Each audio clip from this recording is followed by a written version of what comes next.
All right, this is another DIY with the Angry Dad. I recently had a quote done to work on my furnace here, and the blower motor here, the capacitor was barely working. It was just basically working at a 2. It's supposed to be working at a 5.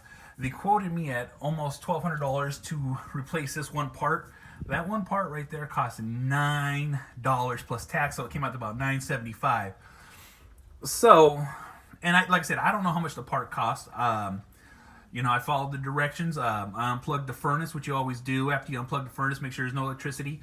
Remove this plastic cap. After you remove this plastic cap, with the power being all off, take a screwdriver, touch both things to make sure there's no electricity stored in the capacitor before you try to touch it and shock yourself.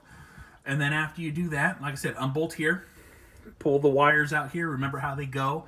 After that, you pull it out, go down to the parts place. After I pulled it out, here's the old one. The old one was supposed to be rated at 5. It was only running at 2.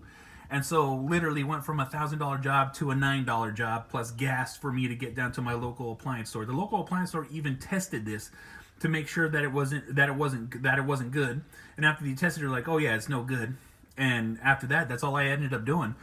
Like I said, sometimes, you got to really pay attention to what you're paying for and what you're looking at. I understand you're paying for time, effort, and all that stuff, but the thing is a $9 part to be replaced being $1,000, and, it's just, like I said, I really put in the effort, researched it, watched stacks of videos, and then I just replaced my part.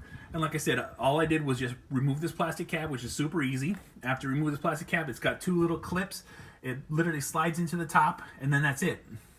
Remember which way they go, and then after that, slip it in, tighten it down, and then that's it. That's all it required me. It was literally like a 5-minute job.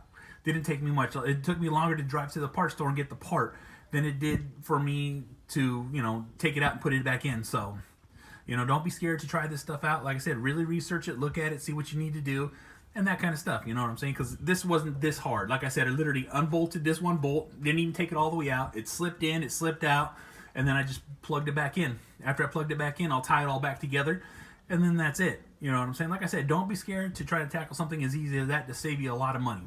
So, this is the Angry Dad, just letting you know. DIY, make sure you pay attention, watch some videos, check stuff out, all that good stuff. You know what I'm saying? And like, share, subscribe. I appreciate it. Thank you guys.